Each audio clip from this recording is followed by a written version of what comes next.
Today we're at Dunfermline in Scotland to see Dunfermline Abbey and a little bit of the palace.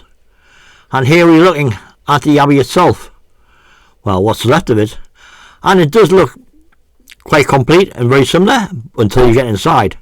And it's a mixture of medieval and pretty much the Victorian architecture within inside it. This is their palace and kitchens, which we won't really delve into. But here we're going to have a look at this main building, the Abbey itself.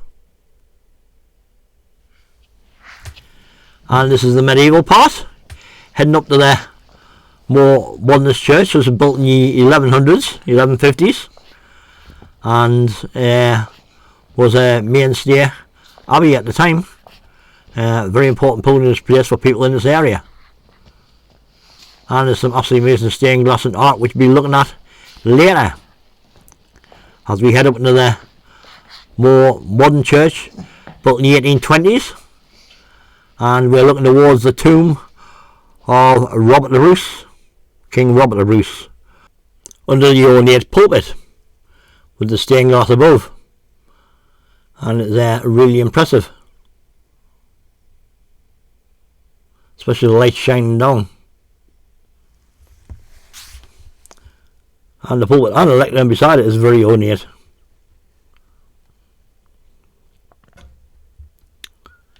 As we look down towards the medieval area that we just passed through earlier.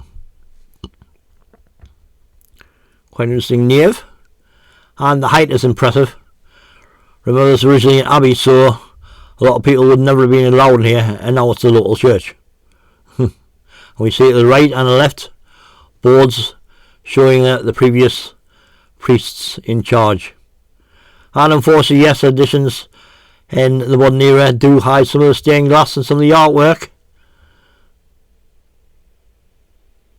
But there's some that we can still see. And there's an interesting piece of artwork, the Tiffany window, which wasn't put into the actual structure itself because of the modernisation, people thought it would have looked out of place. So it remains in its own little frame, lit frame.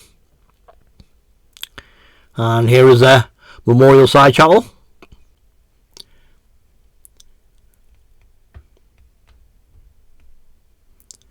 And going down here, King Robert the Bruce's tomb is to the left, and Saint Margaret, who was Queen Margaret at the time, before she died, and was a sort of princess, is buried outside,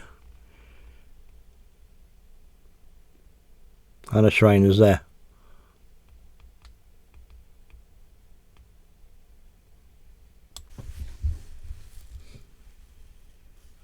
And going to the transept, we see here some interesting sculptures.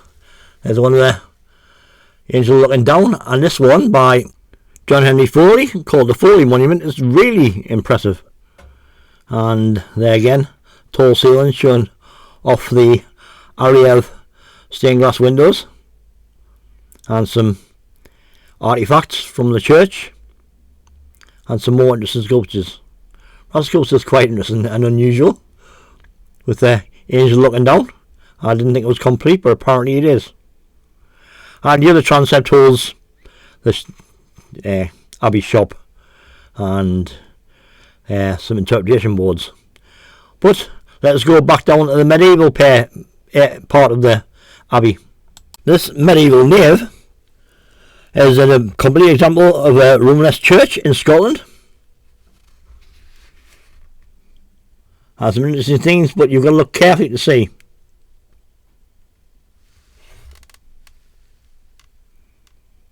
And the celestial is quite impressive.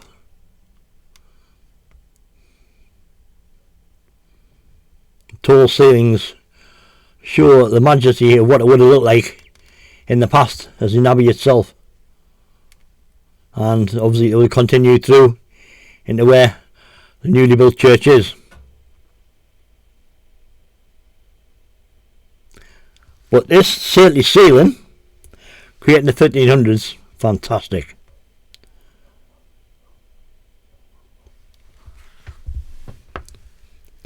And go back down the aisles.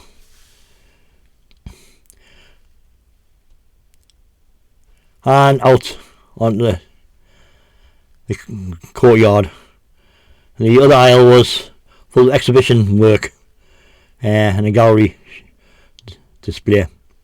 And there we see the old palace, or what's left of it. And it's well worth visiting. There's actually a nice, well, apart from looking at the palace and the remnants as well as the Abbey, there's also a beautiful memorial garden. So pop along to Dunfermline and have a look. So please like, subscribe and continue to watch. Hope you liked it. Bye for now.